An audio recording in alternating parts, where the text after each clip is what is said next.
And this is the organ that we are discussing today.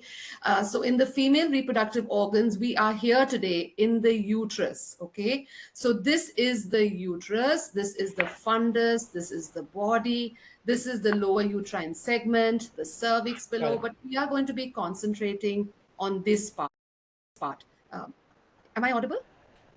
Yes, ma'am. Yes, Divya, yes. Okay, I'll go ahead then. So we are going to be concentrating on this part of the uterus, okay? And we are talking about endometrial neoplasms, and I'm dealing with the epithelial neoplasms. So let's look at this. This is your endometrial cavity, okay? And the tumors of the endometrium arise from the lining of the endometrial cavity over here. So from any of these places, the fundus or from the lateral walls of the body or the lower uterine segment, these tumors can arise. Now, we will be concentrating, as I said, on this is the histology section of the uterus. This part is the endometrium, which consists of the endometrial glands and the stroma. This part is the myometrium. The thickened part over here is the myometrium. And this is the myometrium, which can contract and relax, etc. So the muscle part is here. And this outermost part is the serosa or the perimetrium.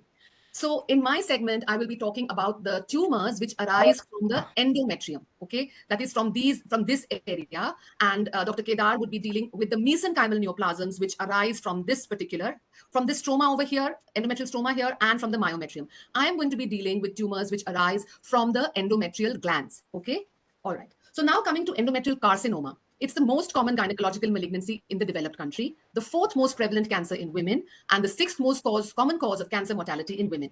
If you saw my histories earlier, most of them were histories in postmenopausal women who have achieved menopause. So after that, in the postmenopausal period, they develop this cancer, and the mean age at presentation is 60 years. If you go to the pathophysiology of these tumors, how did they arise? Why did they arise? You'll see that there are two types of endometrial carcinomas. So one is the type 1 tumors. I'll go about that in detail a bit later. They are responsive to estrogen. That is, they're under the control of the female hormone estrogen. They are diagnosed in obese women at a younger age. At a younger age, that doesn't mean when they are very young, but when they are around menopause or early in menopause. They are preceded by endometrial hyperplasia, which means that there is a precursor and followed by which there is a cancer. The precursor is called an endometrial hyperplasia, where the endometrial glands are more in number. We will talk about that. These tumors of the type 1 are low-grade tumors. So now you are hearing about type, now you're hearing about grade. We will go into those details a bit later. This is just a brief, I'm just telling you, just building up the concept of endometrial carcinomas. So the type 1 tumors are generally supposed to be low-grade. If they're low-grade, they behave very well. So the prognosis is good. So now I'm introducing you to a term called endometroid. Endometroid. Any word called oid, O-I-D, it means like, endometrium-like. So a tumor which closely mimics the endometrial gland or is similar in histology to an endometrial gland is called an endometroid carcinoma. So we'll come to the grading later, but the low-grade endometroid carcinomas come under the type 1 tumors.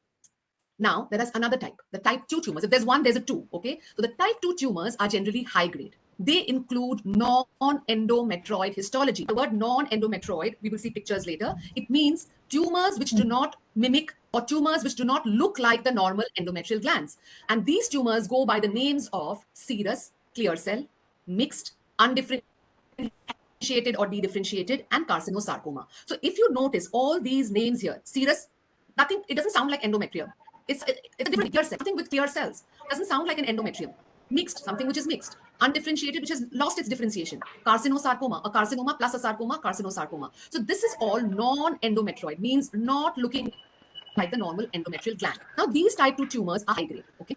They tend to occur in older women. Older women means they are older than the women of the type 1. They are mostly postmenopausal, 55, 60, 65 years of age, okay? 10 to 30% have some other dangerous mutations called the P53 mutations, and 10% of these endometrial cancers are type 2. So 90% are type 1 and 10% are type 2. And because these are high grade, because they have deleterious mutations, this is poor. So going back, we are dealing with tumors arising from the endometrial glands. We are not talking, right now, I'm not talking about tumors arising from stroma or tumors arising from the myometrium or anything else. I'm only talking about tumors arising from this lining glands.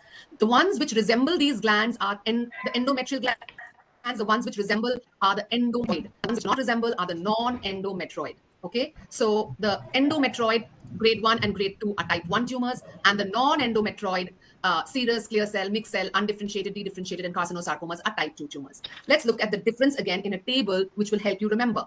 So the histology of the type 1 is endometroid. the histology of type 2 is not like endometrium. So it's non-endometrioid, serous, clear cell, carcinosarcoma, mixed type, etc. Type 1 tumors are low grade. Type 2 tumors are high grade.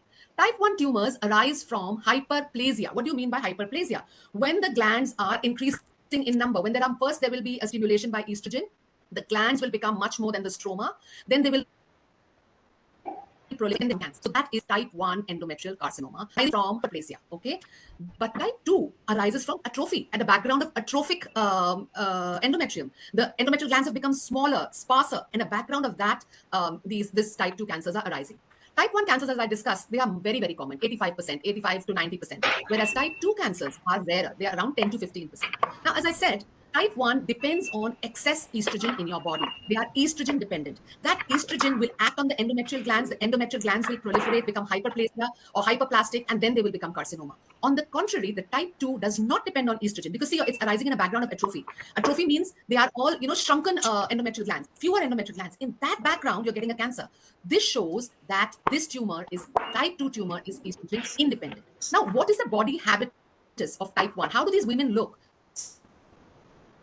Type 1 women who have type 1 cancer are obese patients, and there's a lot of estrogen in the excess body fat. So that's why there's a current, everybody wants to be healthy, everybody wants to be lean, everyone's going to the gym, and it's very important not to look good. It's not for that, but it's nice to be lean so that there is less body fat and there's less extra estrogen in your body, which can lead to a lot of cancers, endometrium, breast, colon, etc. But type 2, even if you're lean, even if you're going to the gym, you may be prone to the type 2 more dangerous serous clear cell carcinomas.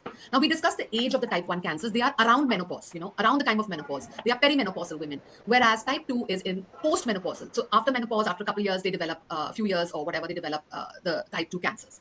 Now, risk factors for type 1, they are the ones which are under estrogen, whatever leads to estrogen excess, diabetes, polycystic ovarian syndrome, nulliparity, early menarche, late menopause. This exposes a woman to a lot of extra estrogen, and this estrogen will cause hyperplasia and can therefore lead to cancer. So these are the risk factors for type 1. Type 2 risk factors, see, it's occurring in thin women also. So, and since it's not estrogen independent, there are no certain risk factors. Now, I will not spend a lot of time on genetics. We will concentrate on basics and morphology, but these mutations are different in the type 1. They are the P10, KRAS mutations and microsatellite instability, whereas type 2 is associated with a deleterious and a dangerous P53 mutation, a P16 mutation, HER2 overexpression. So the genetics is also different. And as I discussed, type 1 has a better prognosis. Type 2 is more aggressive with a generally higher mortality. So how do most patients come to the clinic? Most patients who have endometrial cancer generally present with abnormal uterine bleeding. They could have very heavy periods, hypermenorrhea. They can have very heavy periods at irregular intervals, menometrorrhagia. They can be bleeding after menopause, what's called postmenopausal bleeding. Rarely they can have clear vaginal discharge. Because of this loss of blood, they can have weight loss, they can be anemic. And sometimes endometrial cancers are picked up on a pap smear. There'll be an abnormal pap smear report, which will warrant further testing. So most women, when they have these, it's very distressing to have all these abnormal uterine bleeding. If a woman who bleeds after menopause, she's not going to take it. The first thing she does is she goes to the doctor and she says, I'm having bleeding per vagina. Even a woman who's having very frequent heavy bleeding is not going to sit quietly. They normally go to the gynecologist and they complain. And the first thing that they are tested for is an ultrasound. That's a very common thing that they do. And this is either a pelvic ultrasound or they put the probe through the vagina, a transvaginal ultrasound, and this picks up an endometrial or endometrial masses within the endometrial cavity. So that's how these women first get diagnosed by an ultrasound, and then they get biopsied. Now, Dr. Jabu was telling that she gets hysterectomy specimens straightforward.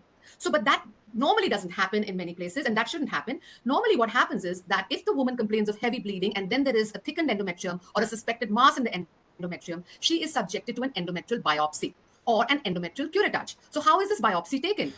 It is like an aspirator, it's like you're putting how you take out ink, like an ink dropper from a bottle of ink.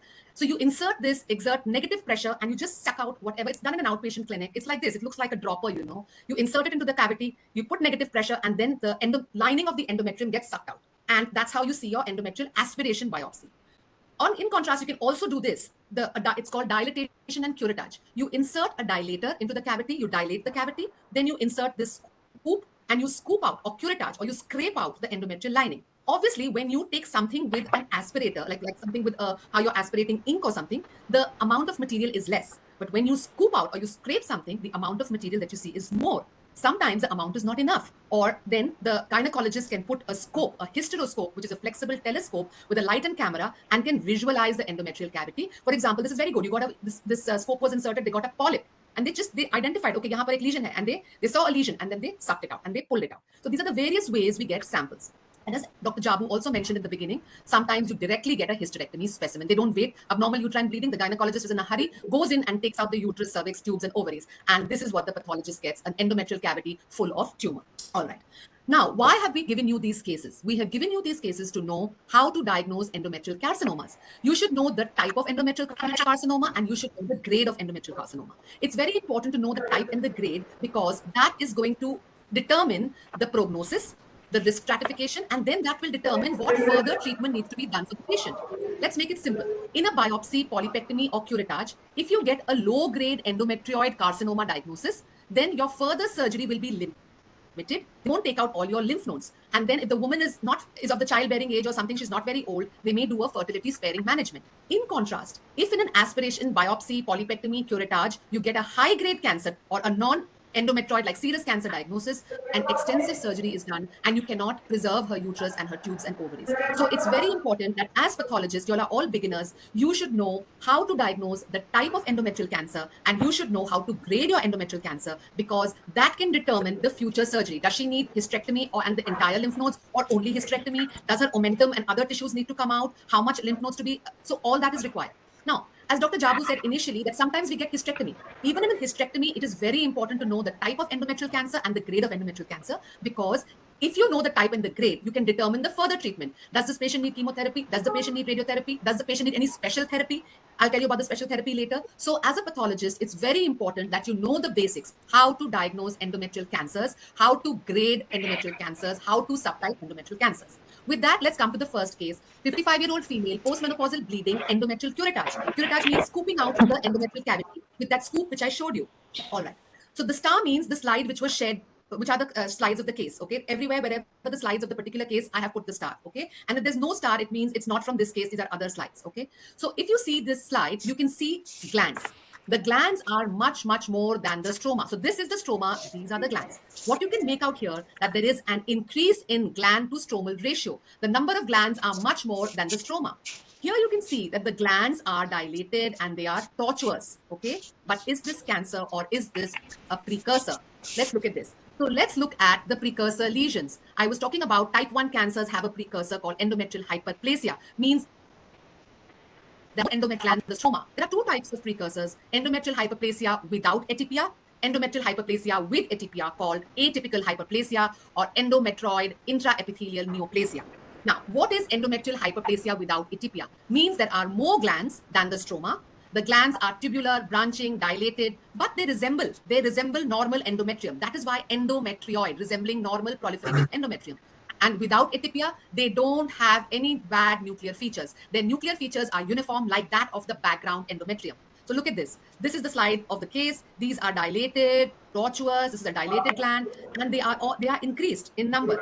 This is your normal endometrial glands of the proliferation phase, and these glands resemble the normal glands. Therefore, they are endometrial glands. They're the same glands, but they look at the contour here and look at the contour here. They are becoming dilated and tortuous. Look at the tortuosity here. They are so tortuous. But the lining is the same. They are oval nuclei, pseudostratified, and there is no nuclear atypia. There is no nuclear atypia. The nucleus looks like the background endometrium. Okay, so this is endometrial hyperplasia. They are more in number. The glands are just more in number, but there is no atypia. Now, what is endometrial atypical hyperplasia? There's some background noise. I would request all of you to just mute yourselves. What is endometrial atypical hyperplasia? The same thing, but with atypia. What is the atypia? The glands are more crowded and the glands have nuclear atypia. So look at this focus. This is from the slide that I gave you. This is a crowded focus of the gland. They are very close to each other. They are very close to each other. And look at the nature of the glands. There is atypia compared to these glands. This gland here. This gland is the normal endometrial gland with oval nuclei, small nucleoli. Here the nuclei have become more rounder. They have opened up with vesicular nuclei and their nucleoli are more prominent. So this is atypical hyperplasia. Atypical hyperplasia means crowding with atypia. So this one I showed you has atypical hyperplasia, but there were more areas to this. In some areas, the crowding was getting more complex. The glands were getting more complex. For example, here, there were papillary structures, there were fused glands, it's getting more complex. Now, Look at this, but the lining is similar. They are similar to the endometrial glands. So this is an endometrioid carcinoma rising in a background of atypical hyperplasia. So look at these nuclei. They are similar to your endometrial glands. So therefore, this is an endometrioid. Endometrioid means like. So endometrial like. So this tumor is mimicking the normal endometrial glands of the uterus. So this is an endometrioid carcinoma, back-to-back glands, hardly any stroma, complex architecture arising in a background of atypical hyperplasia. So, an endometrioid carcinoma is a malignant epithelial neoplasm displaying glandular, papillary, and solid architecture. But the neoplastic cells show endometrioid differentiation, which means that these cells look like endometrial glands. Therefore, this is called endometrioid carcinoma. So this is the normal endometrial glands. The tumor is made up of cells which resemble the normal endometrium. Therefore, endometrioid carcinoma. Now, the next question you're going to ask me is, how did you distinguish atypical hyperplasia from endometrioid carcinoma? Now, in endometrioid carcinoma, the crowding is much, much more than the atypical hyperplasia, and the glands become very complex, and it looks very complex. And this is how we distinguish a low-grade endometrioid carcinoma from an atypical hyperplasia. So there is an atypical hyperplasia here. In this corner, the glands are getting more compact and complex and forming something like this. So ultimately, this is an endometrioid carcinoma arising in a background of atypical hyperplasia. So this is a type 1 type of carcinoma. Now, I have made this, I have kind of blocked this because I want you to tell me what is the grade of this tumor. Now, endometrioid carcinomas are graded using the FIGO grading system into grade 1, grade 2, and grade 3. Grade 1 tumors have less than 5% solid growth.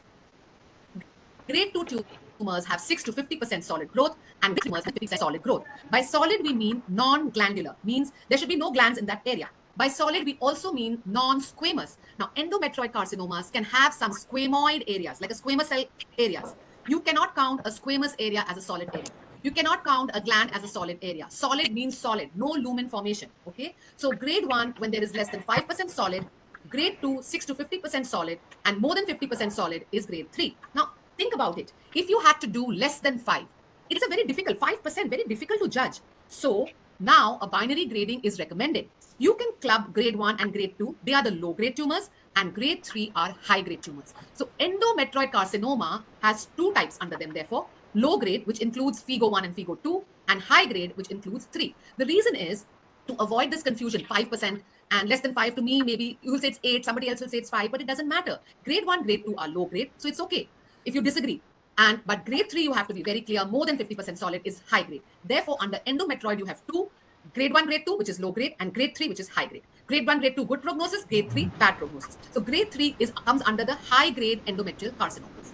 So this is a typical grade 1. Most of them are glands, and there are some solid areas here, but this solid area is squamoid, looks like squamous cells. You cannot call this solid. This is a squamous morule. So this is more than 95% are glands here. This is grade 1 endometrioid carcinoma. Again, over here, these are squamoid areas. This should not be you counted as solid. I will show you what solid is now. So this is only glands, grade 1 endometrial carcinoma. There are some solid here, mostly glands here, grade 2 endometrioid carcinoma. Grade 1 and grade 2 is equal to low grade. And look at this, hardly any glands. Yeah, one here, one here, one here, mostly solid areas, no squamous growth over here. This is grade 1, grade 3 endometrioid carcinoma. Now I'm going to use a pen and let's see if this works. So grade 1 and grade 2 are low grade. So this one and this one, you can combine them and low. Now grade 3 is high grade. I hope that's clear to everyone. All right. Now, this is our case again. That's why it comes with a star. And now I would like to ask you that there is a complex papillary growth over here. There's a hyperplasia over here. This is an endometrioid carcinoma with glands. There are some solid areas also. Therefore, our case 1 was an endometrioid carcinoma, FIGO grade 2. If I told you FIGO 1 and FIGO 2 are low grade, arising in a background of atypical hyperplasia. So under the low grade endometrial cancers, there are only one tumor, endometrioid, FIGO 1 and FIGO 2 are the low grade endometrial cancer. Now remember this word, don't get confused with the word endo. I'm going to again use a pen. Don't get confused with the word. Don't get confused using a pen and it's moved. Just hold on. Don't get confused with the word endometrial and endometrioid. Endometrial means cancers arising from the endometrial gland, the endometrial gland, any cancer arising. One special type is endometrioid, which means resembling endometrial. glands, and the other ones are non-endometrioid, okay, which does not resemble. We spoke about that. So under the low-grade endometrial cancers are the endometrioid FIGO 1 and FIGO 2. Now you tell me, I think Dr. Narmada, can you tell me And this shows more solid pattern. which grade of carcinoma is this? Dr. Narmada? Sorry? That looks like Sorry? grade Which, 3. which, very good. So Dr. Narmada could not see or hardly saw any gland formation. So there is one, let me go to the pointer. I've been trained well by Dr. Vishal. So look at this over here. This is one gland only over here. The rest of it, and maybe one lumen over here. More than 50% of it is solid. Nowhere I can see a squamous small. So Dr. Nanda, this is grade 3 endometrioid. Why does she call it endometrioid? Because they resemble the normal endometrial glands. Okay. So what are the key morphological features of FIGO grade 3 endometrioid? Sometimes very difficult in this solid sheet to say that this is endometrioid. You can say this is endometrioid, means looking like an endometrial gland if they are oval or some round glands, if they are lined by columnar cells, if the nuclei are oval, if you're lucky and see squamous metaplasia, it is of endometrioid lineage. If you see the background of endometrial hyperplasia, you know that this is something. It is solid with very focal gland formation like over here. It's generally solid with very focal gland formation. And the nuclei, if you see, they are not that bad. Okay, they resemble that of the normal.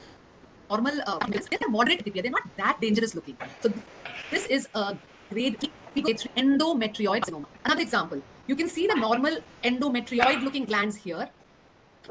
I will show you what endometrioid means. This is not tumor, this one. This tumor here in this part looks like this. So therefore it is probably endometrioid. But look at this.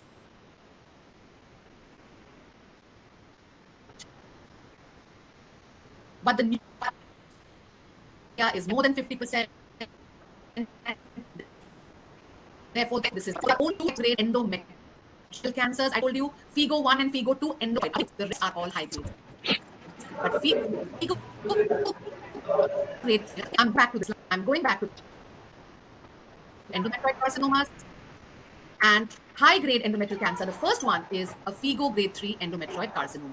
Now, a little bit about immunohistochemistry, which I will show you in a table. We won't spend a lot of time on this. This endometrioid carcinomas are strong ERPR. Okay, I will show you here, pointer, pen. So this is ER and PR. They are both. Is P16. You're saying there is brown P16 staining, but this is not a diffuse staining. P16 staining is significant, or is, you call it positive, when you see the whole thing to be dark brown. I will show you an example of P16 block positivity. It's called dark brown block positivity. So this endometrioid P16, no block positivity. You don't say it's negative. It's not strong and diffuse. That's how endometrioid carcinomas are. Now coming to case 2, again the same story. This is a postmenopausal woman. She's a little older than the previous one. She's 60, and this sample has come from a curettage. I request you to kindly mute your audio because it's interfering with. Yeah, right. So the endometrial curettage was done. Again, a scoop was inserted, and the tissue was scraped out from the endometrial lining. This slide provided to you. This is more or less a solid sheet of tumor with some slit-like spaces. If you can see, there are some slits over here. Another very solid area, very solid, very pleomorphic. And does it resemble normal endometrium? Let's look at the normal endometrial glands. These are the normal endometrial proliferative glands. This is your tumor. Does it resemble, Danishta? Does the tumor resemble an endometrioid endometrial gland? No, this particular tumor, no, case 2.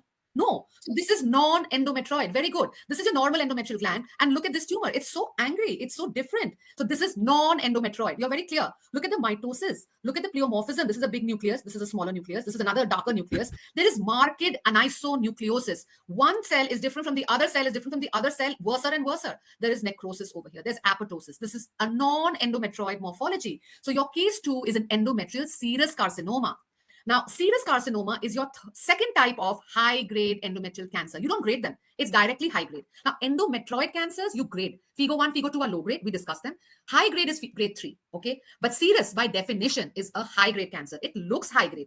Just look at the morphology. Look at the sheets of, they form glands, but the nuclear pleomorphism is much more than the endometrioid carcinomas. Look at the mitosis, look at the pleomorphism, look at the necrosis. They are not looking like the normal proliferative endometrial glands. So your serous carcinoma is your second type of high-grade endometrial cancer. So serous carcinoma is a carcinoma with diffuse marked nuclear pleomorphism. They can show papillary growth, glandular growth, solid growth. It's high-grade. They have very bad deleterious mutations called the TP53 mutations. That is why they are high-grade, poor prognosis tumors. Now, a recent advance is that they've been found around 30% or a little bit more than 30% have HER2 overexpression. You have read HER2 expression for breast cancers, but HER2 is also overexpressed in more than 30% of endometrial serous carcinomas, which means that if you identify a serous carcinoma correctly, this patient can be given a drug against HER2, trastuzumab. So you're doing a favor by correctly identifying endometrial cancer. Okay, you've called it serous, you didn't call it endometrioid. So you have identified that this is a bad tumor, and then this bad tumor, your medical oncologist will say, do a HER2 test. If HER2 comes positive, later this patient can be treated with trastuzumab besides the usual chemotherapy. So basically, you are guiding the medical oncologist, the clinician, to treat this patient well. So I'm again revising the morphological features of serous cancer.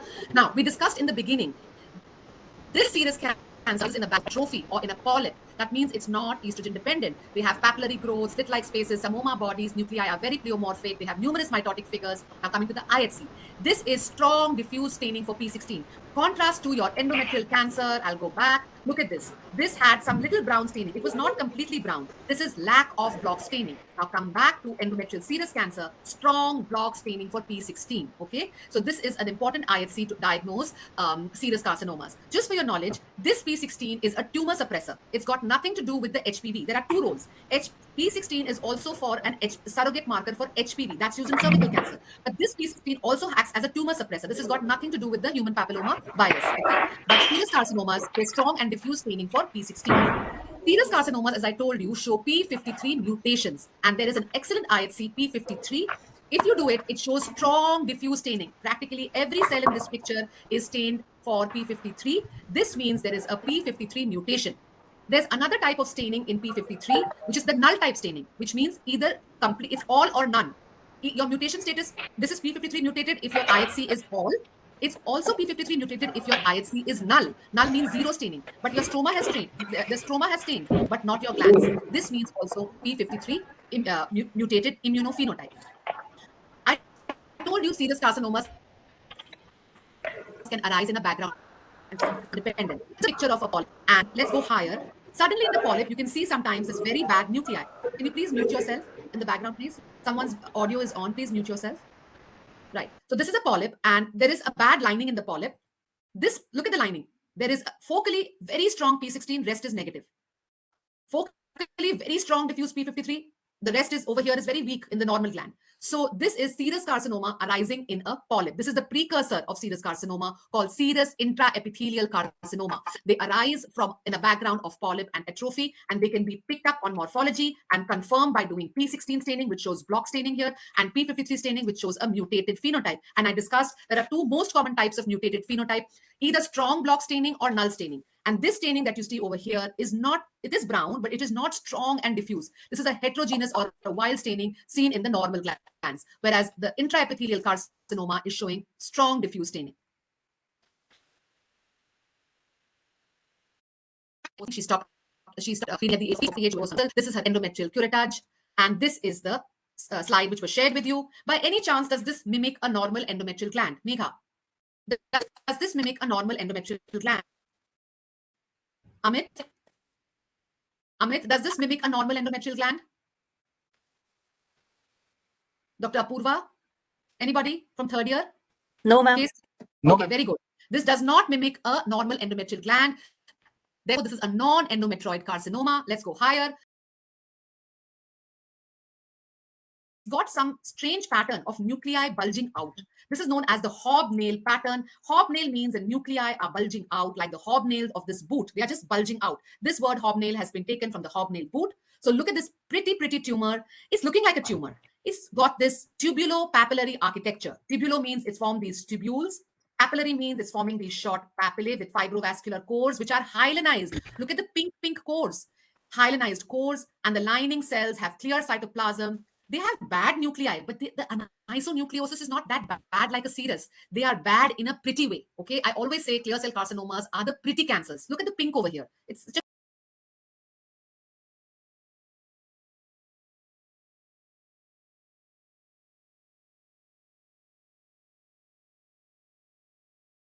pink, isn't it? The papillae are hyalinized. There are hyaline globules. The cells have clear cytoplasm. The cells are hobnailing. They are projecting out. They are pleomorphic, but not that much of anisonucleosis. There's not that much of mitosis as you saw in a serous cancer. Look at this over here. Tubulopapillary tumor, clear cytoplasm, pleomorphic nuclei, but not that much of anisonucleosis. In this picture, you cannot see any mitosis. You can see some hyaline globules, pink material. This is a clear cell carcinoma of the uterine corpus. This is also by definition a high-grade endometrial cancer. This should not, this, you don't grade them. They're by definition high grade. So coming again to the pattern, it's got a papillary, tubulocystic, or a solid pattern. They have polygonal cells with clear to pale eosinophilic cytoplasm. I showed you the hobnail. They don't show much of mitosis. Diffuse nuclear pleomorphism, severe anisonucleosis is absent. Now, sometimes, this is actually endometrioid cancer. They have oval nuclei, but they have some clearing of the cytoplasm. This is not clear cell. This is just mimic clear cell because it can have some clear cells. But this is a true clear cell. Here, this is a similar picture with hobnail, but this is, even serous carcinomas can show hobnail. This is severely pleomorphic. This one is showing hobnail, but it is not that pleomorphic. So this one is a clear cell. This is a serous carcinoma with some hobnailing. Please don't mistake it for a clear cell. So I see a clear cell carcinoma. Clear cell carcinomas express something called HNF1 beta. They express napsin A. They are P53 wild. They don't show P53 mutated pattern.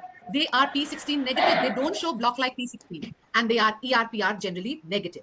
This is napsin A in a clear cell carcinoma. This is clear cell carcinoma with the normal endometrium being ERPR positive, whereas the clear cell carcinoma is ERPR negative.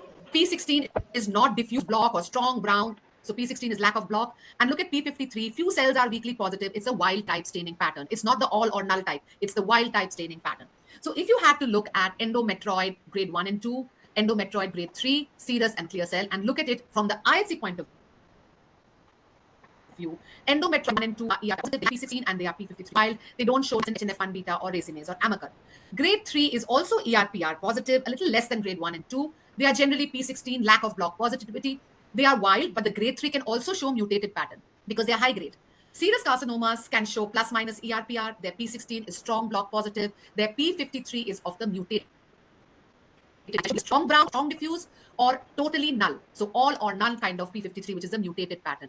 Clear cell is ERPR negative. They lack block positivity for P16 and their P53 is of the heterogeneous or the wild type. But they show strong napsin, HNF1 beta or racemase. So by immunohistochemistry, you can distinguish these tumors. Now quickly, case 4 and case 5. This is just a little bit to go higher. This is a 57-year-old female who directly came with a TAH-BSO, total abdominal hysterectomy, bilateral salpingo-oophorectomy done at an outside center for postmenopausal bleeding. And I'm just showing you pictures from her endomyometrium or from the uterus. This side shows some endometrial glands. I will put on my pointer now. Hold on. This side shows some endometrioid glands resembling endometrial glands. This side is showing a solid sheet. Again, you can see the glands resembling normal endometrium. So they are endometrioid. But this nuclei is different from this nuclei. It's not like your grade 3 endometrioid, but the solid area nuclei was looking similar to the glands. This is looking like, single cells which are far apart. Round cells. This is looking like a round cell tumor, whereas this is looking like an endometrioid tumor. Look, this is resembling the normal endometrioid. Look at the solid area. Small round blue cells, almost looking like a lymphoma here. This is no way looking like your endometrial glands. The solid area, Paxate negative. Paxate is a marker of Mullerian origin, of gynecological tract origin. So this solid area has lost that marker, lost ER, very weakly CK positive. E-cadherin is a marker for intercellular adhesion. That means the cells are sticking together, your E-cadherin will be positive. Cells lose adhesion, they become far, E-cadherin is lost. So this is lost its E-cadherin. There are some markers called mismatch repair protein markers. It's lost in this tumor.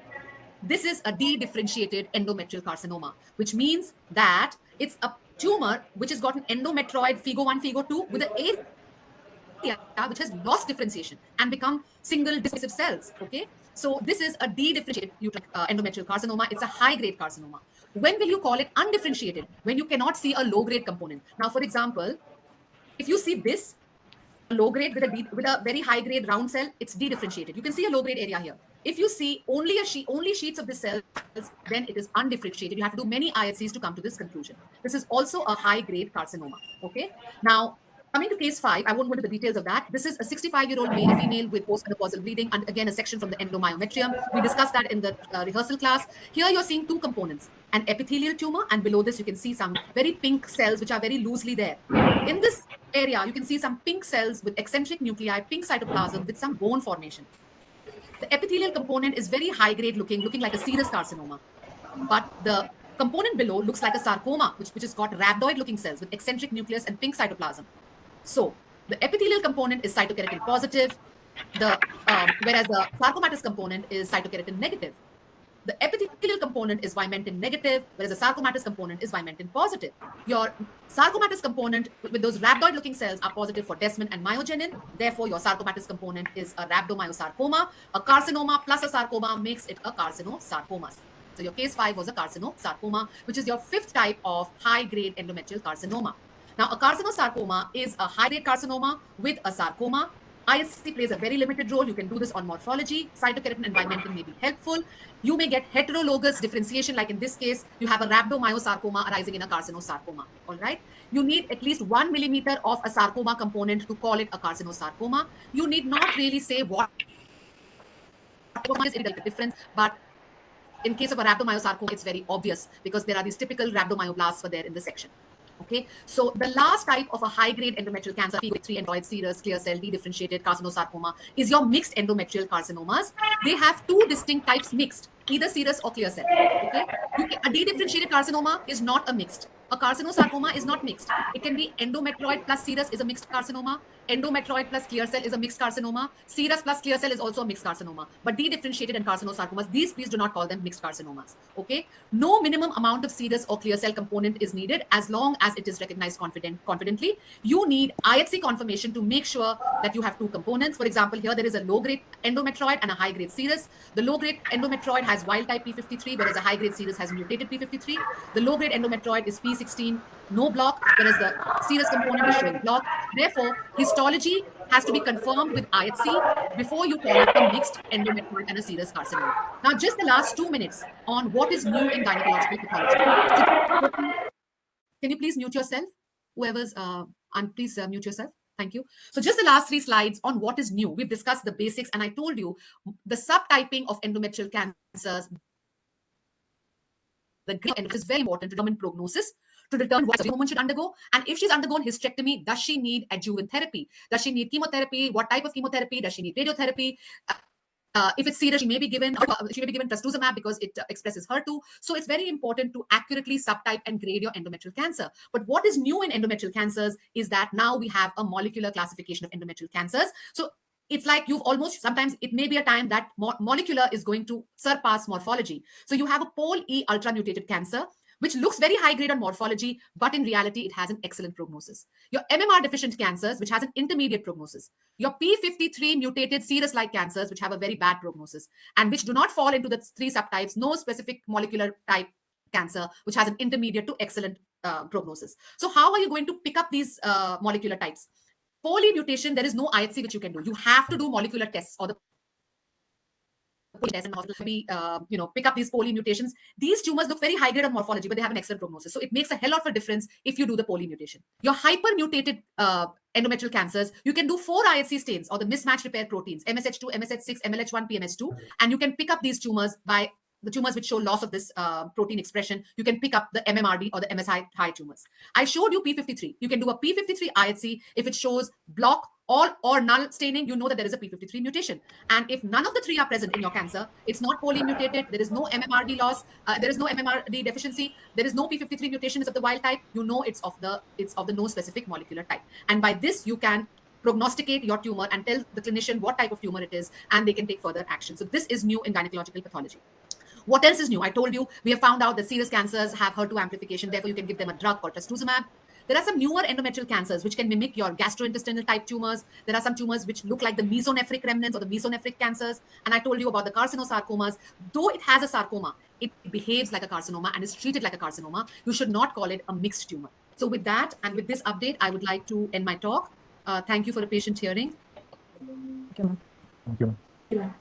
I will stop sharing. Just tell me if you can no longer see my screen. Yeah, perfect. Thank you, Divya, very much. I think Thank you so much, the questions at the end of the session now. We'll request Kedar to, Dr. Kedar Deodar is my colleague, professor of pathology at TMH Mumbai. I'll request him to share his screen and discuss his cases. Kedar. Yeah, right. Thank you. Am I audible? Am I audible okay? Yes. Yes. Okay. Right. Okay. Is the full screen visible now to everybody? Yes. Yes. Right. Okay. Thank you. Thanks a lot. And I think Dr. Divya has given a lot of information, and especially before she started the cases, basic information she's given is actually very, very good. I would encourage all the students to actually to look at that. In fact, even worth looking at recording to put down basics, pathophysiology, etiology, and so on.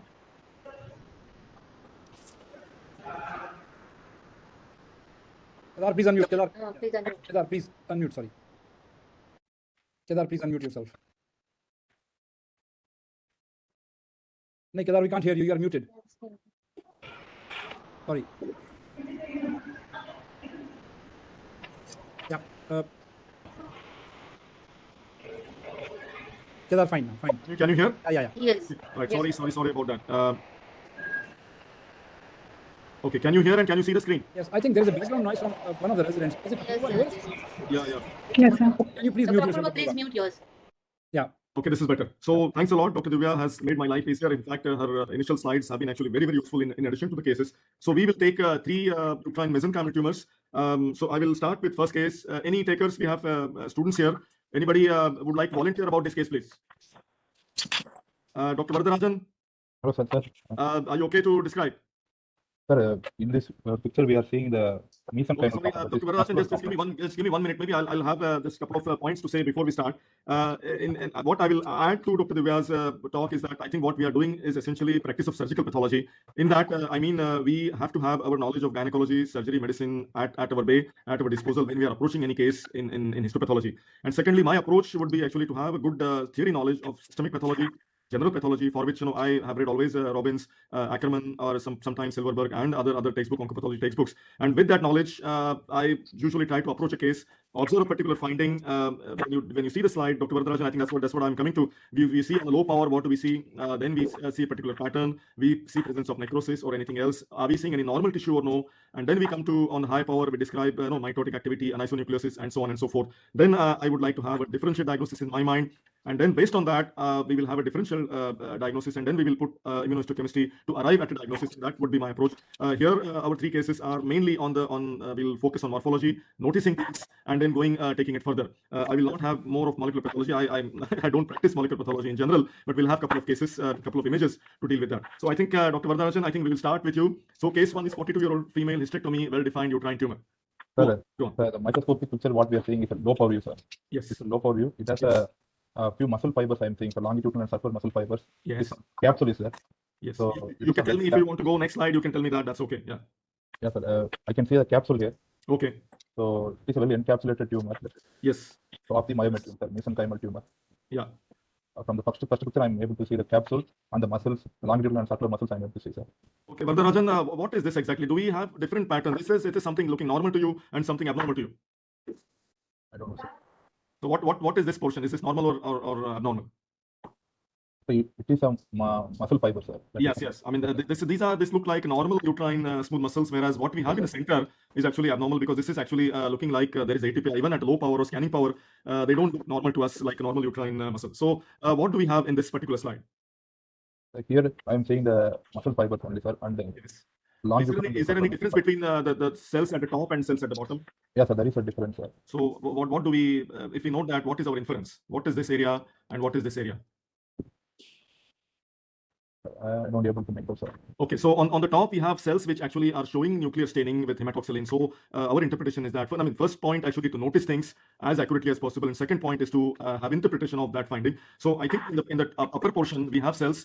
There is atypia because there is some difference between the individual cells at one and the other. But at the bottom, we have cells which do not stain with this nuclei, are not staining. So the interpretation here is that we have some amount of necrosis in the bottom field of the slide. So we have necrosis, and we want to try to make out whether what type of necrosis is this. There seems to be a border, but there seems to be some amount of. I think what I can make out is that can we see the?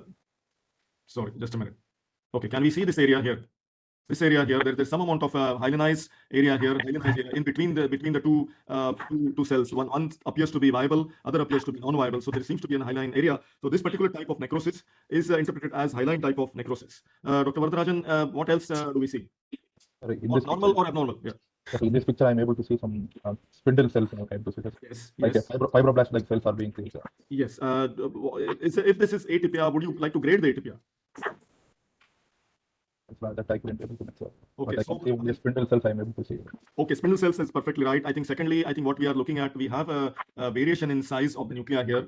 Some of the nuclei are actually very, very big. So I think this is a grade of ATPI is actually high grade. And not only that, we have these atypical cells, which appears to be diffuse. This is not actually a small focus or one or two cells. It is everywhere. So we have a kind of a diffuse ATPI in this particular picture, and this appears to be a high grade ATPI as far as nuclei are concerned. What is this? Sorry, here, Dr. Vardhajan, how do you read this particular cell? It's look like an ATP on the cell. Yes, I think this is a high grade ATPI. Also, we note that in general the spindle cells have, if you see the ends, they are called as tapering ends. So all stromal cells will be spindle cells. May it be neural cells, smooth muscle cells, myofibroblast. Do you think these are any particular, this morphology suggests any particular type of cell? Is it smooth muscle? Is it skeletal muscle? Is it neural? What do you think?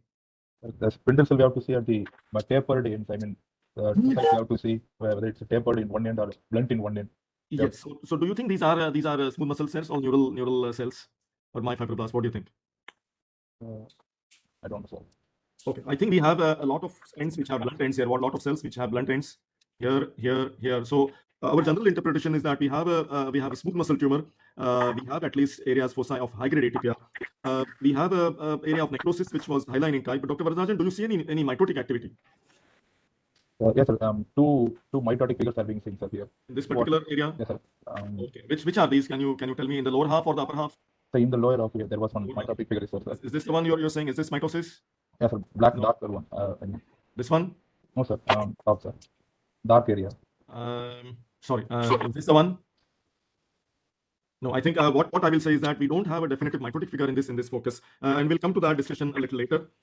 This particular field, how do we read? There appears to be a lot of ATPI here. There's also what is called as a intranuclear inclusions here. But again, I'm struggling to find specific or definitive mitotic figures. Maybe there's one here. Maybe there's one here. Sorry, here. But I'm again not sure. This seems to be a more smudged nucleus rather than a mitotic figure. When we are assessing mitotic activity, we have to have a very clear-cut, undoubted mitotic figure, mitotic spindle, and that's when we count mitotic figures, because we are essentially assessing smooth muscle tumors, and what we need to look at is cellularity, ATPI, mitotic count per 10 hyperfields. That's why we are talking about these. So, Dr. Vardhajan, what do you think is the diagnosis here? What are we looking at? Do you have a differential diagnosis? Do you have a diagnosis? So it might be a malignant tumor, sir. Leiomyoma, leiomyosarcoma, something like that. Okay. By our knowledge of our theory, leiomyosarcoma or malignant tumor of the smooth muscles have a specific requirement of mitotic activity. Yes, sir. Did we see those many mitotic activity? No, sir. Or could it be a little? This appears to be a smooth muscle tumor to me, but could it be other than leiomyosarcoma? I don't have much idea about that, sir. Okay, that's fine. No problem. We'll just see. Right, start from the basic. She's a 42-year-old lady who has had hysterectomy. Again, I'm coming back to our basic third MBBS knowledge. Why would a patient or lady would have a hysterectomy at 42-year-old? Common indications of hysterectomy. Essentially, we are discussing approach to a smooth muscle tumor of the uterus. These are mesenchymal tumors. Other question in our mind is, do we have any preoperative imaging information? Because we have to decide whether it's benign or malignant, or this is a group which is somewhere in between. And is there any preoperative medical therapy? So very quickly, would a lady would have a 42-year-old lady would have hysterectomy? It can be due to abnormal uterine bleeding. Yes, that's right. That's right. Dr. Vardhajan, it's okay if you can think of a night. Otherwise, your colleagues will answer. So let's look at this. The hysterectomy could be intramural mass lesion, discomfort, bleeding, intrauterine bleeding. More commonly, fibroids is an answer, which may be giving a lot of discomfort to a lady. And when the patient has finished childbearing, they may opt for hysterectomy. Secondly, common indications of hysterectomy are above these, including a prolapse can be another indication of hysterectomy. Do we have any preoperative imaging information here? We have a 7.5 centimeter intramural solid mass lesion. Radiology did not say any necrosis here, and any preoperative therapy information. So any hormones such as progesterone, GnRH agonist, tranexamic acid. Where do we give tranexamic acid? Do we know? Stop the bleeding. Yes, exactly, absolutely right. Tranexamic acid given to stop the bleeding. Even orthopedic surgeons use it during joint knee replacement surgeries and so on and so forth. So that's right. So our approach, as we said, on low power, any normal tissue, yes, we saw normal tissue at the periphery, but we did see a neoplasm composed of spindle cells. They have blunt ends, so these are oval tapering. I mean, if you have blunt ends, they're likely to be smooth muscle in nature, as compared to tapering ends or short oval cell. Those are usually endometrial stomal type. Dr. Apurva, how do you distinguish immunohistochemically smooth muscles and endometrial stomal tumors? Sir, generally endometrial stomal tumor are positive for the ER/PR, and the mesenchymal tumors are positive for the desmin, H-cult desmin, or smooth muscle actin. That's right. That's right. You're absolutely right. But mind you, there can be an overlap between stromal tumor, endometrial stomal tumors, and smooth muscle tumors. Degree of ATPI, we are assessing diffuse or focal or mild or marked. In this case, we had at least areas of marked ATPI, intranuclear inclusions were seen. Now then comes the question in our mind in reading the slide: are we looking at any sarcoma? is there any necrosis, and what is the type of necrosis in looking at this particular case? Did we see coagulative tumor cell necrosis? By that we mean that there's a border or kind of a very sharp margin in between the viable and tumor cells. And I'll come to the slide later. But we usually see preservation of cells around the blood vessels, or do we have hyaline necrosis? We have some kind of a hyaline material in between the viable and the necrotic cells. Then we come to the question of mitotic count, and that's where actually the section has to be very good. A thin section is actually useful, and we should count mitotic activity or mitotic figures which are sure. If you can count a mitotic figure, if you can convince your colleague that this is a mitotic figure, then I think we will take it as mitotic figure and we'll count that. Usually we count it per 10 high power field. Current WHO classification does give us actually recommend that we should count in millimeters, square millimeters, but that's our common practice is to count per 10 high power fields. So any atypical mitotic figures did we see in this particular tumor? I think not. We didn't see. In fact, it was very difficult to find a definitive mitotic figure in this case. So this coming to different types of necrosis, there is infarction type necrosis, which usually shows a band of hyaline area or granulation tissue at the interface. Whereas if you have coagulative tumor cell necrosis, and this is the one we are looking for, which has a sharp margin between the viable and the tumor cells, and usually they show viable tumor cells around the blood vessels, but viability is lost away from the blood vessel. So this is one of the way to figure out. But I must admit that in a given case, it can be very difficult to find out what is actually coagulative necrosis and what is tumor cell necrosis or CTCN. So this particular case, I think this was a this was a hyaline necrosis. So coming to uterine smooth muscle tumors, a little bit on the theory. Essentially, we have benign, malignant, and a category called a stump, which falls in between. So we have leiomyomas, we have leiomyosarcomas, and we have category as stump. WHO 2020 gives different types of leiomyomas. These are all types of leiomyomas. These are benign tumors. We can read that usual cellular, apoplectic, hydropic, lipoleiomyoma, epithelioid leiomyoma, so on and so forth. Leiomyosarcomas, there are specific criteria which are given by the experts, and 2 out of 3 criteria should be fulfilled to label something as leiomyosarcoma, which one is marked cytological atypia, which is diffuse. Second is tumor cell necrosis or coagulative tumor cell necrosis, and the third is mitotic count, which is 10 or more than 10 high power fields. In this particular case, we did not see tumor cell necrosis. Mitotic count was about 2 to 3 per 10 high power field, not more than that. But we did have marked cytological atypia. So we don't have actually 2 out of 3 criteria which is fulfilling to call it sarcoma. But this seems a little more than what we usually will call leiomyoma, and that was our diagnostic challenge in this particular case. A general statement in this regard is that all these criteria are given for usual spindle cell morphology. If you have an epithelioid type of tumor, if you have myxoid type of tumor, the criteria are different. So for example, this is a case of leiomyosarcoma. On a biopsy, we have a diffuse cytological atypia, and we have actually a mitotic activity, which was very well seen here.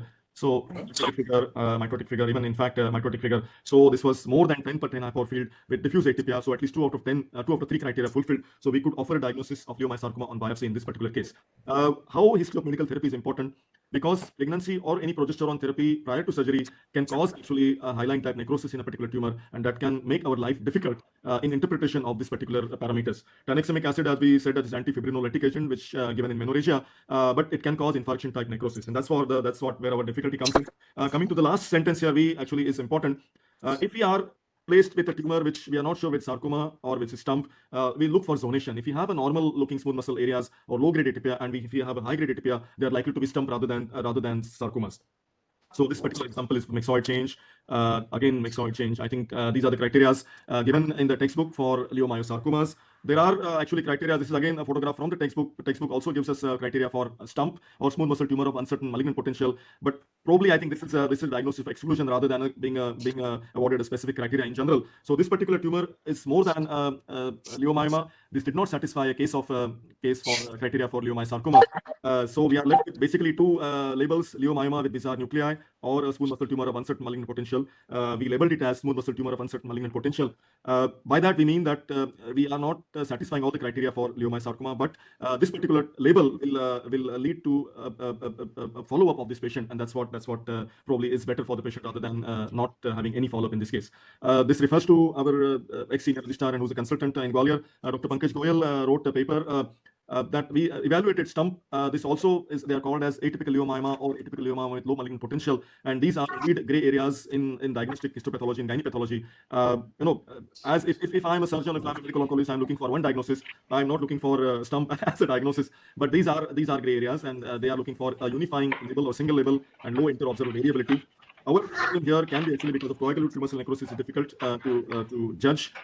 Correlation with imaging is very essential, because if I call something a stump and it really shows a definite area of necrosis, I think we have to consider a diagnosis of sarcoma, and maybe the biopsy may not have hit the right area. That's the interpretation. So correlation with radiology is important. Follow-up is a problem in our case, but that is to be actually that is usually advocated in stump tumors. And textbook also mentioned Ki67, P16, P53, or loss of ATRX as immunomarkers, but in a given case they may not be useful. In fact, textbooks say that they are usually not helpful. So I think this is our case. We'll go on to the next case. Dr. Vanrajan and Dr. Apurva, thank you. Case 2, Sumit, shall I go on to the case 2? Yes, of course, Kedar. Yeah. So case 2 is 56-year-old female uterine tumor irregularly invading the myometrium. Dr. Jabu, are you here? Yes, I'm here, sir. Yeah, Dr. Jabu, would you like to describe this case, please? Please, sir. So this is a photomicrograph showing this tumor, which is solid with a diffuse growth pattern. So the tumor is on the right-hand side. You can see that the tumor is infiltrating the myometrium in tongue-like or finger-like projections. Okay. You can see also, so you think there is a normal myometrium and there's a tumor? there is a normal myometrium that you see on the bottom, and then on the top part, that is the endometrial stroma. Yes, perfect. Go ahead. Yeah. So within this tumor, you can see these delicate blood vessels. Yes. Yes. Okay, the next section is showing now the tumor at a higher magnification. It is a dense. You on the first. You wanted to describe on the first slide. I will keep on the first slide. You tell me when to go next. Okay, so I think I had already completed my description here. Right. Okay. Second slide. Yeah. So the second slide is still showing the tumor, which is densely cellular, still in a diffuse pattern, composed of these hyperchromatic cells that are round to maybe fusiform with scant cytoplasm. And also in this picture, you can see it is infiltrating the myometrium in tongue-like projections. Yes, the tumor is on the right side and the normal myometrium is on the left side. Is on the left side. Please go ahead. Yes, Go ahead. Yeah.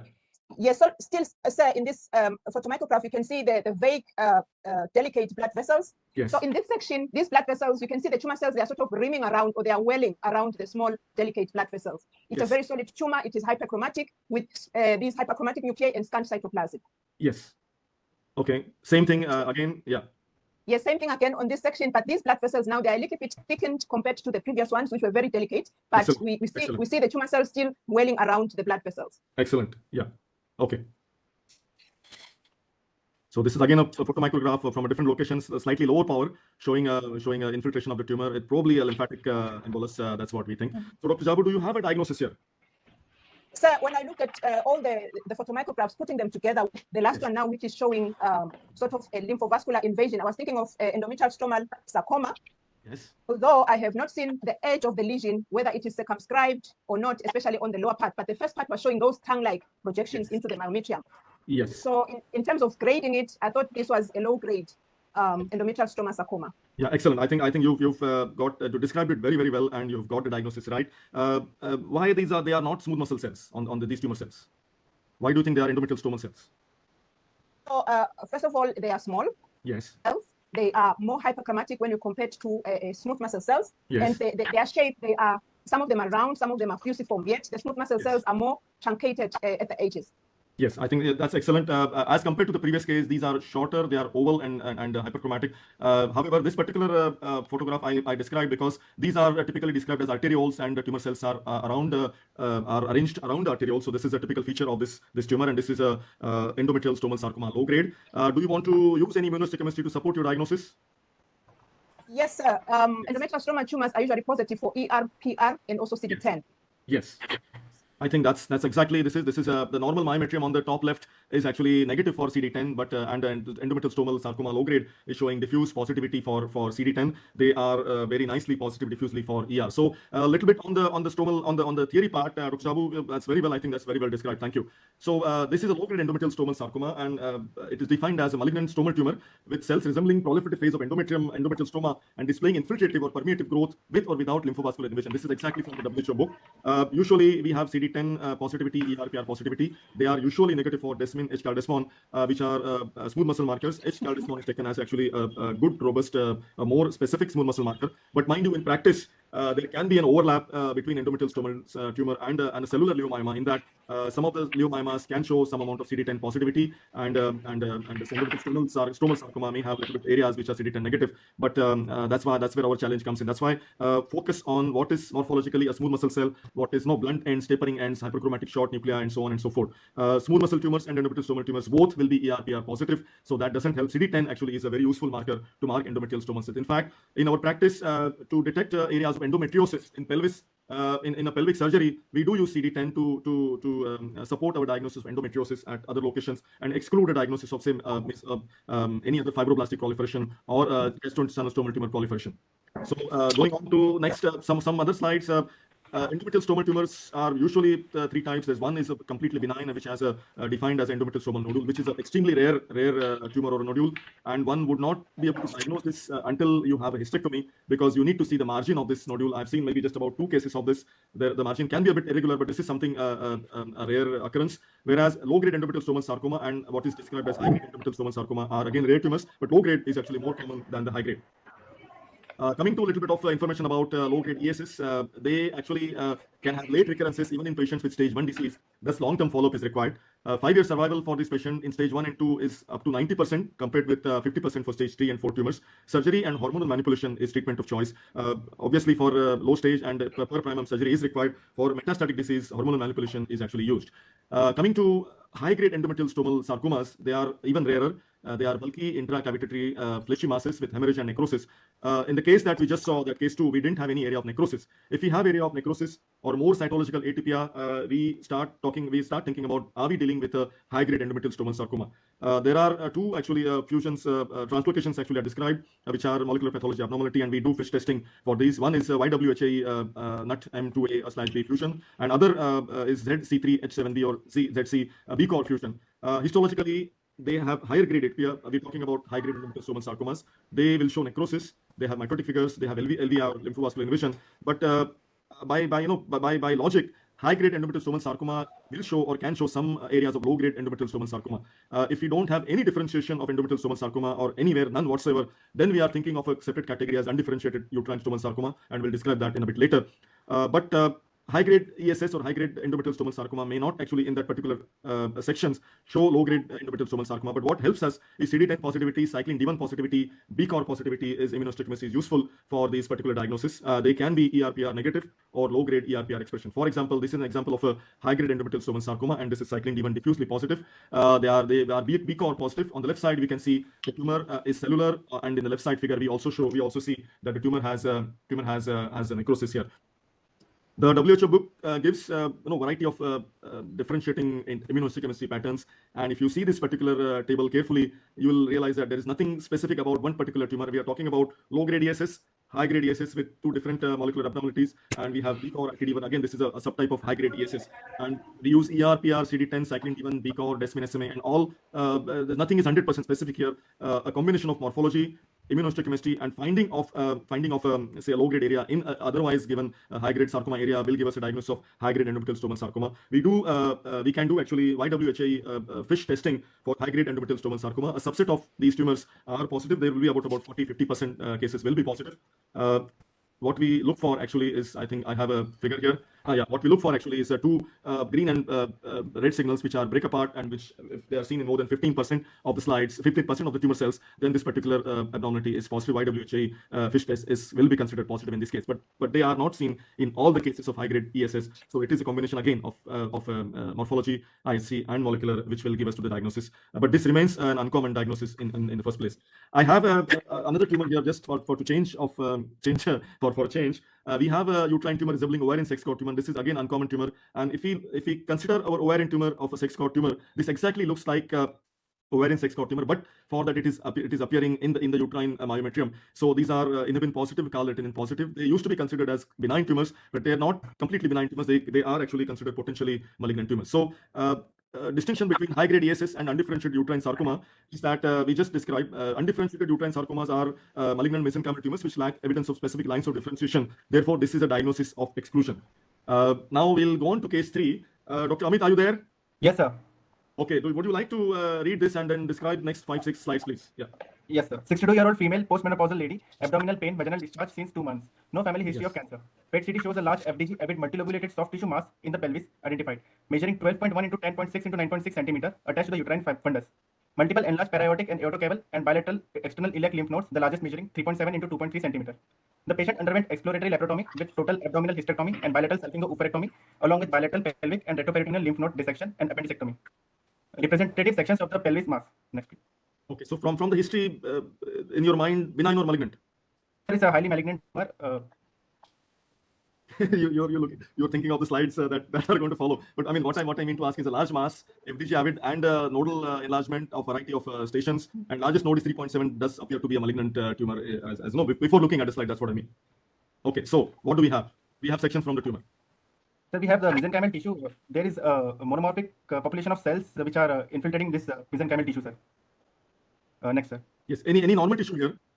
Any normal Yes, sir, tissue? to the left lower to the right lower side, there is some normal tissue, sir. In between the neoplastic cells, sir, there are some normal tissue. Okay, sorry. I think I should go on higher power. These are actually areas of necrosis. I'm sorry because it is very scanner review. So there is no normal tissue, but there are a lot of areas of necrosis in between. So let's go on to the tumor cells in general. Rather sheeted appearance. There is no differentiation of any sort. No cords, no trabeculae, no glands, nothing whatsoever. Would you describe the tumor cells, please? Yeah. Yes, sir. These tumor cells are arranged in vaguely nested patterns, sir. These are round cells with scant to moderate eosinophilic cytoplasm. Okay. And uniform nuclear atypia is there. Okay. They are small round blue cells, sir. Okay. So what about these? They seem to have some amount of cytoplasm, which is plasmacytoid or rhabdoid. Would you call it rhabdoid? Or plasmacytoid at least? They are plasmacytoid, sir. Plasmacytoid. Okay, okay. So again, a little higher. I don't have another higher power picture of this. So we have a malignant tumor which have this was, I think we thought that there's a eccentric place eosinophilic cytoplasm in many areas. So they are slightly larger in size than the plasma cells. So we thought these are actually rhabdoid type of cells. But it's true that they are it's a sheeted appearance. There's no cords, no architectural pattern whatsoever. Large areas of necrosis everywhere, and there was also radiology showed lymph node enlargement. So differentiate diagnosis. We consider undifferentiated carcinoma, endometrial stromal sarcoma, high-grade undifferentiated uterine sarcoma, non-Hodgkin's lymphoma. Shall I show you some immunopictures? Yes, sir. Okay. So epithelial marker A1, A3 and EMA are negative. I will add that generally undifferentiated carcinomas, we should use both immunomarkers A1, A3 as well as EMA, because sometimes A1, A3 can be negative, but the combination to actually broadly categorize something which is a carcinoma or sarcoma or melanoma or lymphoma, when we are looking at an undifferentiated tumor, use of both markers is actually useful. So in this case, A1, A3 and EMA both have been negative. Cyclin D1 we used and it showed some positivity. It did show a nuclear positivity, so we cannot say it is negative, but it was definitely there. To be honest, that kind of confused our matter. SMA again some focal positivity. CD10 again focal positivity. So if we consider our initial TD on morphology, undifferentiated carcinoma, undifferentiated sarcoma, lymphoma, or any other type of sarcoma, that was our DD.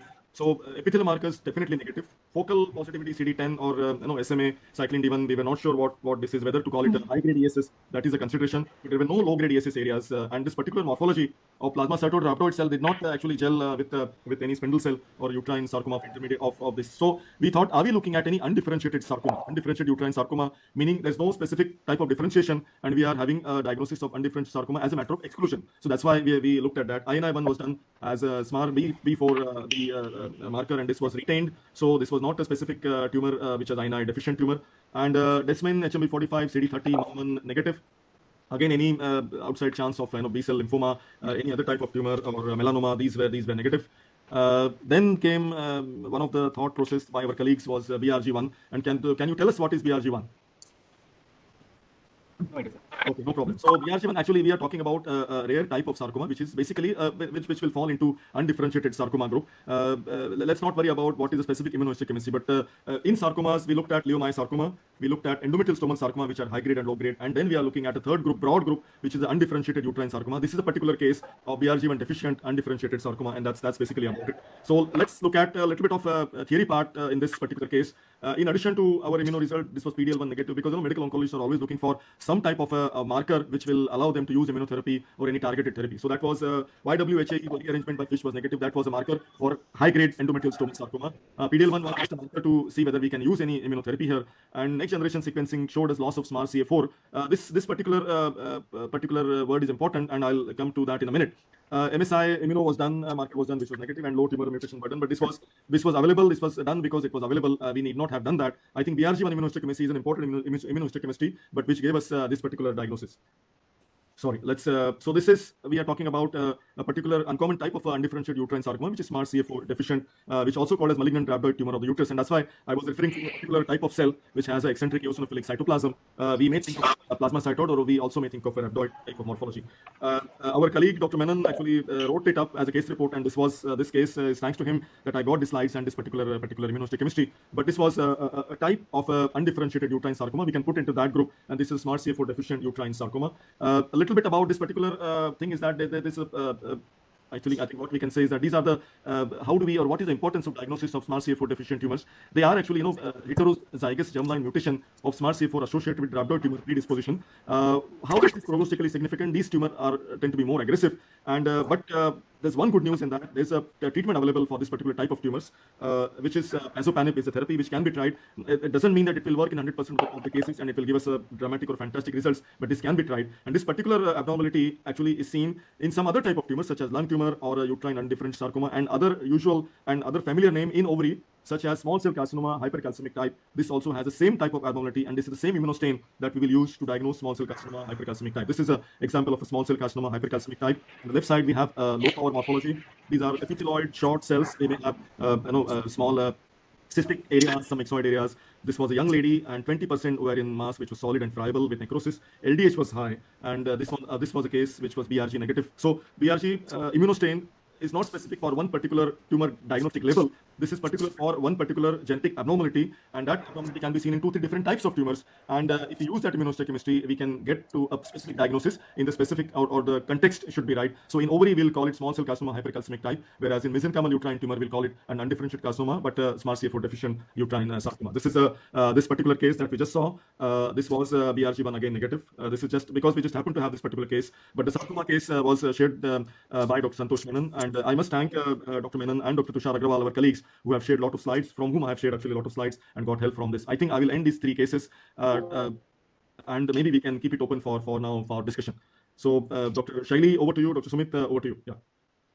Right, so we have questions for Divya ma'am during her lecture. Sure. Yeah. Right, so the first question that came up, okay, here we have how to differentiate high-grade endometrioid carcinoma from uterine serous carcinoma having glandular differentiation. Thank you for the question. And sorry about the glitches. I was reading the chat and then I realized that there was some issues. So I think some internet issues. Sorry about that. Am I audible now? Is the volume okay? Yes. Okay. All right. So as I discussed, endometrioid is grade 1, grade 2, grade 3, done on the basis of solid areas.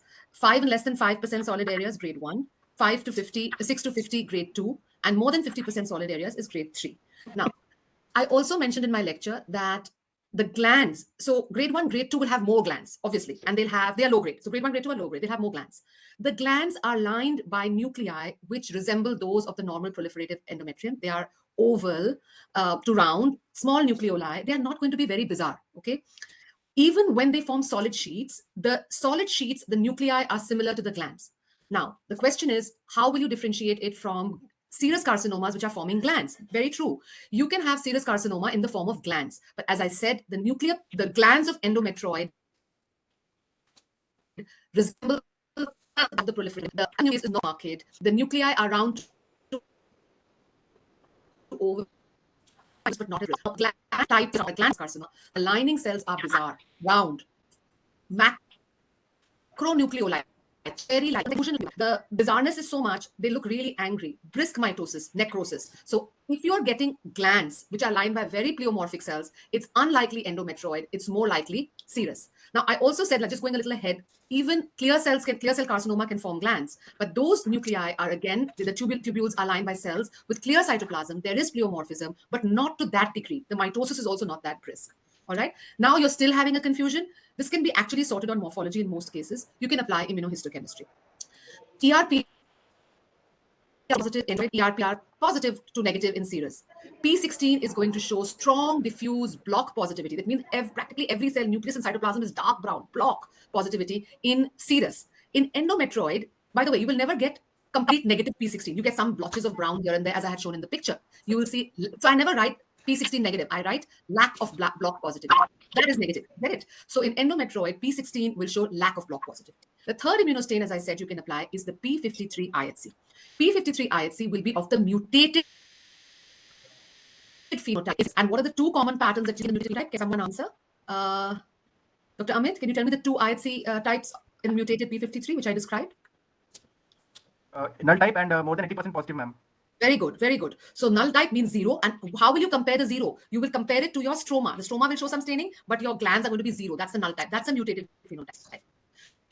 And more than 80% strong diffuse is also that phenotype is like. So your serous will show you the P53 mutated immunophenotype, and your grade 1, grade 2 glands are generally going to be wild type immunophenotype. By wild, we mean they'll be heterogeneous, light brown, little here, little dark brown, little light brown, little zero. A heterogeneous patchy staining, that's your wild type P53 immunophenotype in grade 1, grade 2 endometrioid. Please remember, grade 3 endometrioid with solid sheets can show P53 mutated type. But those solid sheets, nuclear oval to round, very pure figure. So your morphology, you can use IHC to support your diagnosis. But think about the molecular microscope. Now we have a molecular microscope. If you apply do your poly mutation, you do P53 IHC, your MMR4 IHCs, you can molecularly subcategorize your endometrial carcinomas. I hope that is clear. Yes, and that very well answered their question. There's another question the audience put up. Can we use EIN and atypical hyperplasia interchangeably? Are they the same? Yes, we can. Yes, they are the same. So there are two things. So I discussed in my pathophysiology, there is a type 1 endometrial carcinoma. Okay. What is type 1? It's the low grade. What is low grade? Endometrioid grade 1 and 2. The precursor of low grade is atypical hyperplasia, also known as endometrial intraepithelial neoplasia. All right. Now type 2 and endometrioid. That is serous carcinosarcoma, undiff, D-diff. There you grade 2. For serous, what is your precursor? I showed you the polyp with that bad lining. That's serous intraepithelial carcinoma. Don't mistake endometrioid intraepithelial neoplasia and EIC, that is EIN, from an EIC. EIC is the serous precursor. The same bad nuclei, but in a lining. It's just lining your polyp. And that is strong P16 and strong P53 or null P53. And your background glands in the polyp are all wild P53 and lack of P16 block. So yes, atypical hyperplasia, EIN together, that's one. And EIC, serous intraepithelial carcinoma, is the precursor of your serous carcinomas. I hope that's clear as well. I'll take one more question here. We just received it. How to differentiate endometrial atypical hyperplasia from a carcinoma on a curettage or biopsy? Okay, so I also answered that in one of my slides. Very good question, actually. And that sometimes is difficult on a curettage or a biopsy. So I said atypical hyperplasia, there is a compact glands. They move together. They're standing out. And in addition to that architectural abnormality, it also has nuclear abnormality. Now, the question will be, is this atypical hyperplasia or is this low-grade endometrioid carcinoma? Now, when this compact area completely, there is no stroma in the middle. Like there is absolutely stromal exclusion. They're just back to back, compact, no stroma in the middle. And they're forming a complex labyrinthine papillary structure. You can call this low-grade, grade 1, grade 2 endometrioid. But so there were times in a biopsy and even in a curettage, you used a cutoff of 3 millimeter, 2.1 millimeter. The cutoffs were used, but these are all arbitrary. There's times when I'm not very sure, particularly when the patient is not, like, as I said, just when I particularly said that in a woman of, say, the childbearing age, and she is having such a biopsy where I'm not sure if is this atypical. This is say that this is an area of atypical hyperplasia. Endometrioid low grade cannot be ruled out. In that situation, they will correlate with the radiology, see if it's not invading the myometrium. They may give her a course of hormonal treatment and then follow her up. But for an elderly patient, you can push it because she's not of the childbearing age, and you can push it and say atypical hyperplasia bordering onto low grade endometrioid, and it's good if she undergoes a hysterectomy. So in a biopsy curettage, you can take a call sometimes. Sometimes but then back of the gland, the complex structure, there's no stroma in between the glands as features suggestive of low-grade endometrioid carcinoma. I hope that helps as well. Yeah, there is a question from Dr. Jabu. Jabu, you like to ask a question?